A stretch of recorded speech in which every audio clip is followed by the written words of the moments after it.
Something seismic has shaken South Africa's political landscape. President Cyril Ramaphosa now finds himself at the center of a powerful political storm, one that could reshape the nation's future. The Democratic Alliance, DA, may have delivered a blow that has set off one of the most dramatic political moments in years. What began as a discreet move behind closed doors has erupted into the public eye, igniting a wave of outrage and disbelief across the country. Reports suggest that Ramaphosa's covert plan involving the creation of the National Government of National Unity, NGNU, was not simply hidden but carefully engineered. Following a shocking revelation from the Democratic Alliance, the entire country now watches in astonishment as what appeared to be a strategic effort for unity transforms into a full-blown political crisis. To understand how this situation spiraled, it's necessary to look back. The 2024 elections produced one of the most divided results in South Africa's democratic history. The African National Congress, ANC, long the dominant force, finally saw its grip weaken after decades of control. Years of corruption, poor service delivery, and economic decline had eroded public trust. For the first time since the dawn of democracy, the ANC could not govern alone.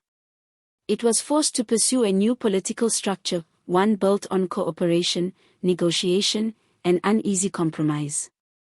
Out of this need emerged the idea of a government of national unity, designed to unite multiple parties and stabilize the country. On the surface, it appeared to be a sensible and fair approach. Yet as the discussions continued, quiet doubts began to surface. Was this truly a selfless effort to bring parties together, or was it a calculated attempt to retain control? That question now stands at the heart of the unfolding scandal. The Democratic Alliance, South Africa's primary opposition party, initially agreed to participate in NGNU talks. But behind the scenes, they began to suspect that something was wrong. This week, they went public with serious allegations, claiming that Ramaphosa had secretly devised a plan to exclude them from genuine participation in the unity government. Even more alarming, they claimed to possess evidence supporting their accusation. According to DA sources, Ramaphosa and key figures within the ANC orchestrated a strategy that appeared inclusive on the surface but was designed to marginalize the DA's influence behind closed doors. The alleged objective was to preserve the illusion of unity while ensuring the ANC retained real control. In essence, the DA claims they were meant to serve as political decoration, visible but powerless. The impact of these allegations was immediate and intense. Analysts quickly stated that if these claims proved true, it would be one of the most deceptive maneuvers in South Africa's post-apartheid history. Even more startling details have emerged since. Leaked internal memos, cited by DA leaders, allegedly describe how key ministries were to be allocated only to smaller parties or loyal allies, guaranteeing ANC dominance even within a coalition government. Following these leaks, Ramaphosa reportedly appeared emotional during an urgent press conference, visibly shaken, and some accounts claim he was close to tears. Whether his reaction came from guilt, exhaustion, or frustration remains unclear. What is certain is the swift and fierce backlash that followed. The DA has demanded a full parliamentary investigation into the allegations, while other political parties have voiced their own concerns about being used as pawns in the same scheme.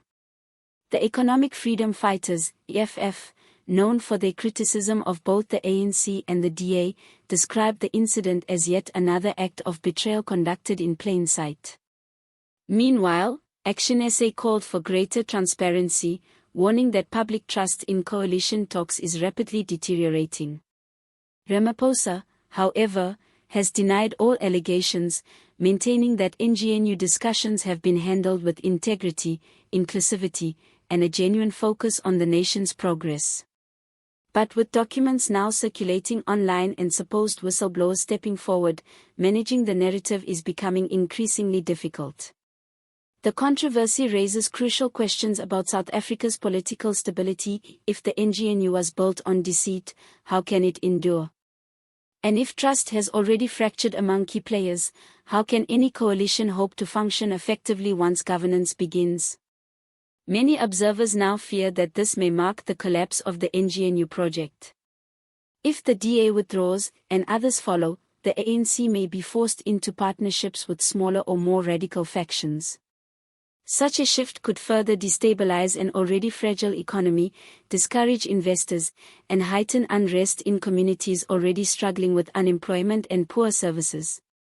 Still, some analysts argue this disruption might be necessary. They suggest that South African politics has been dominated for too long by secretive power deals and informal influence.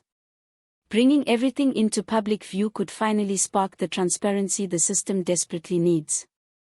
At its core, this crisis is not only about opposition, it's about trust, credibility, and the painful realization that old political habits still persist despite promises of reform. Even within the ANC, unity appears fractured.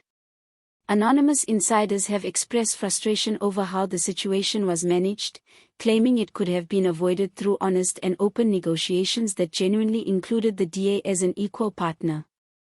International observers are now watching closely.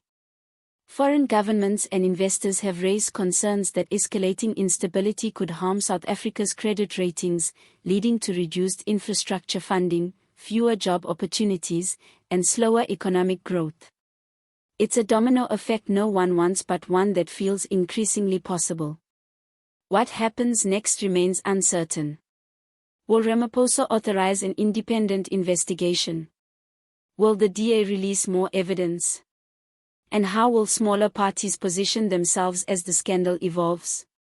What began as a quiet coalition proposal has transformed into the year's most explosive political controversy.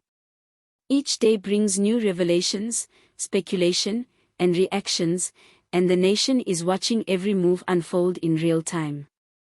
As this story develops, the question remains, was Ramaphosa orchestrating a long-term strategy for control, or are his rivals amplifying the issue for political advantage?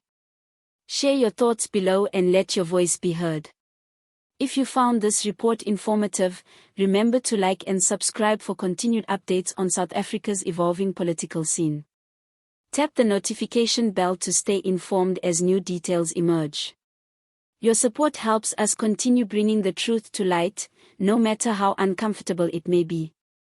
Stay alert, stay engaged. This story is far from over.